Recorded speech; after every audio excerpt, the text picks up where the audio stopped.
naman sa Yami. Share ko lang naman ang kaganapan ko nung Monday. Well, kasi naman mabulok ito sa aking gallery na Action 5 Pro at wala rin naman akong ma-content. Ay, ito lang aking edit nga. Wala na nga pala tayong intro ngayon dahil saglit lang naman to.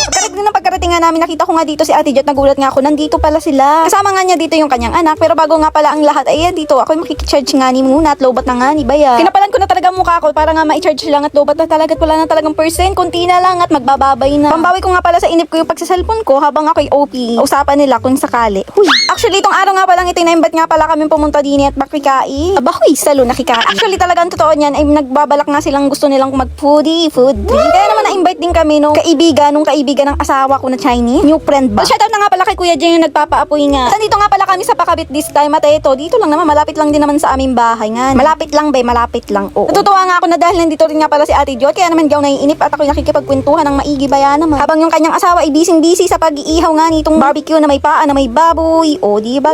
Maya-maya lang din, di sa Ate Jot na din ang pumalit sa asawa niya para magluto. At heto na nga, inabot na nga pala kami dito ng dilim at talaga naman kami magpapabot ng dilim dahil dito nga kami kakain ng hapunan. Oh yes. At maya-maya nga lang din na ito, pinuntahan ko nga itong aking bibi na busy nga pakikipaglaro sa mga bata. Natila baga siya lang talaga ang saling pusa. O, di ba? Nakakaawa nga dahil wala nga yung kalaro sa bahay at sabik yan makipaglaro talaga sa mga bata. Maya-maya nga lang din ay heto, magsisipagkainan na nga kami at ito mga nakalatag na yung pagkain. Uupo ka na lang talaga at dadamak na. Yun na lamang. Wala. First ever ko nga palang makikain sa ibang bahay din sa aking barangay nga. Na wala namang okasyon. Nabigla na lang nga tayong naimbitahan. Ay mali yung asawa ko pala naimbitahan. Syempre, asawa ko yung naimbitahan. Eh di asawa ako. Malamang kasama ako.